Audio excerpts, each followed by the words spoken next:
Hello my dear friends, I am Sujoy and today I will explain the MODI method or the modified distribution method for you.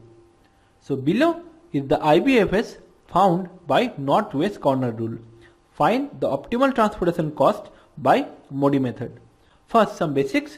These values are called the supply and these values are called the demand, and the values inside the cell are called the transportation cost values, and these values inside boxes are called allocation values. That means if we transport 1 unit of goods from this point to this point, our cost of transportation is 5 units. That may be $5 or 5 rupees. But if we transport 1 unit of goods from this position to this location, our cost of transportation reduces to 1. Our objective is to allocate goods in such a way so that our total cost of allocation is minimum. Next, the definition of MODI method.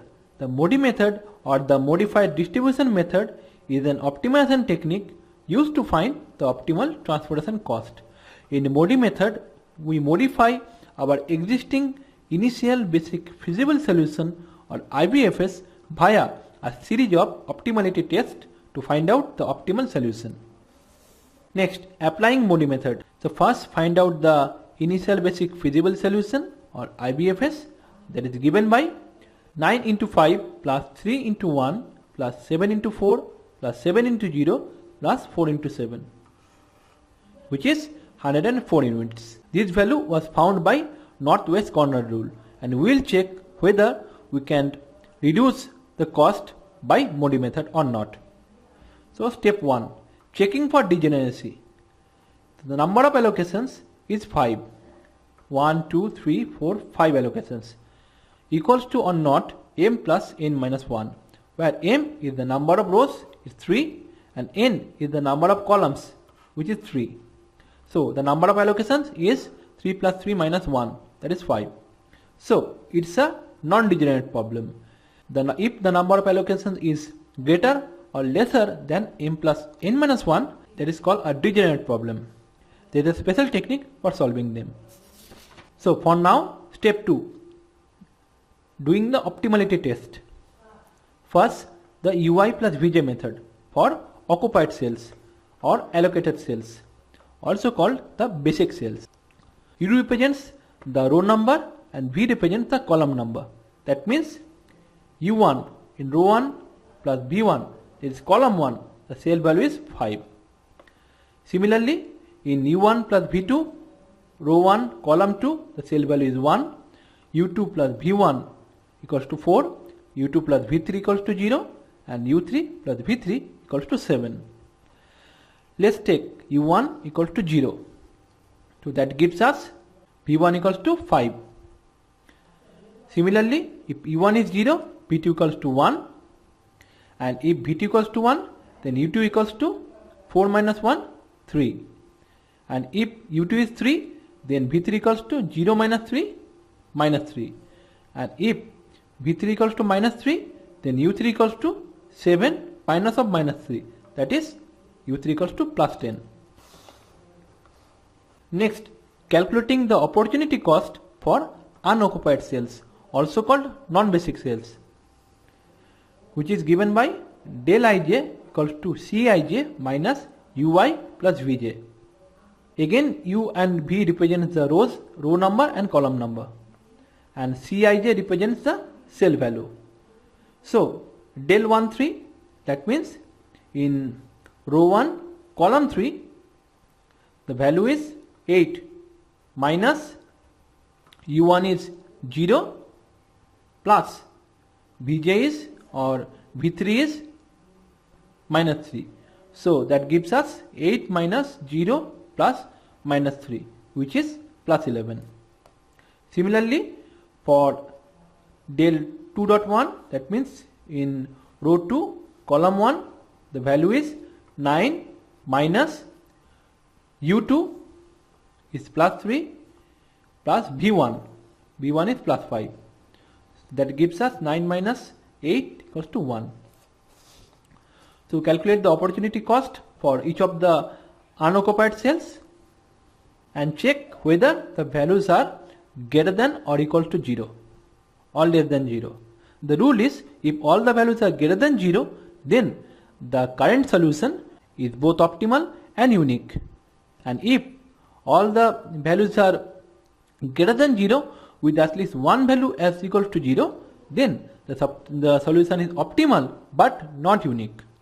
And if there is at least one negative value, then the solution is neither optimal nor unique.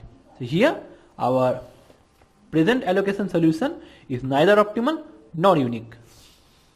To get the optimal solution, we have to do the looping and reallocation. This is called a loop. There are some rules for looping. Rule 1. The loop must be a closed loop. That means the starting cell and the ending cell of the loop must be the same cell. Rule 2. The starting and the ending point of the loop must be an unoccupied cell. Rule 3. The loop may take any path, but at each corner points of the loop that must be an occupied cell. Here at 3 corner points we have 3 occupied cells.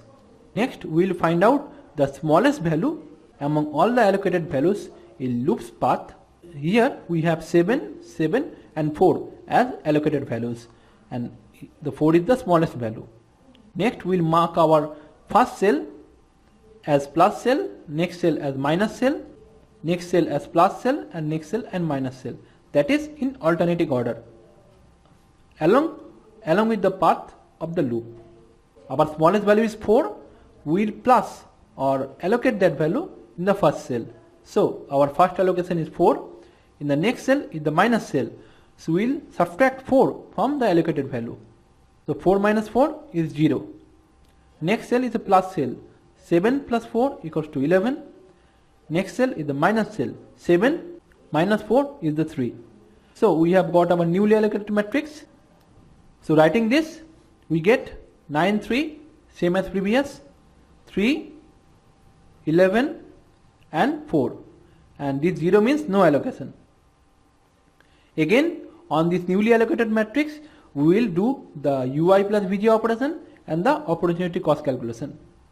So that gives us u1 plus v1 is 5, u1 plus v2 is 1, u2 plus v2 is 4, u2 plus v3 is 0, and u3 plus v2 is 6. So that gives us v1 equals to 5, v2 equals to 1, u2 equals to 3, v3 equals to minus 3, and u3 equals to plus 5. Next, calculating opportunity cost.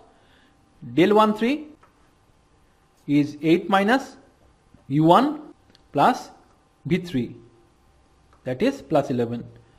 Del 2.1, the value is 9 minus u2 plus v1 plus 5, that is plus 1.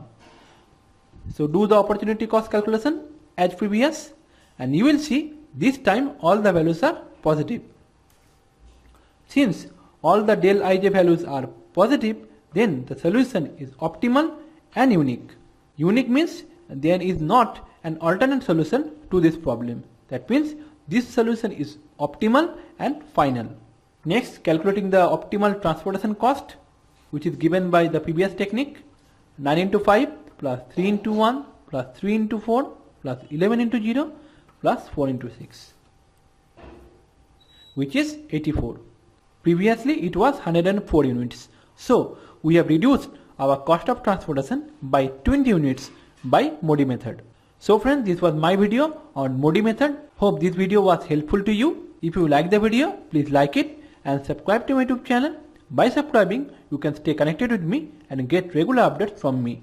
And please share the video on your YouTube, Google+, Facebook and Twitter accounts. By sharing the knowledge, you may help someone else. I have uploaded some other videos on operation research on Vogel's approximation method, northwest corner rule, matrix minimum method, assignment problem, etc. The link to my operation research playlist is given in the video description.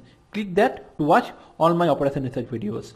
Apart from operation research, I have uploaded some videos on statistics, probability, numerical methods, number systems, computer science and engineering, etc. And some exciting videos on this Casio FX 991 ES calculator from mode 1 to mode 8 of this calculator, to how to use all the modes of this calculator to do maths quickly and easily during exams. Also, some videos on this Casio FX82 MS calculator, like 20 cool features of this FX82 MS calculator, finding standard deviation or linear regression on this calculator, calculating trapezoidal rule, etc. So thanks for watching. See you in my next video and stay connected by subscribing.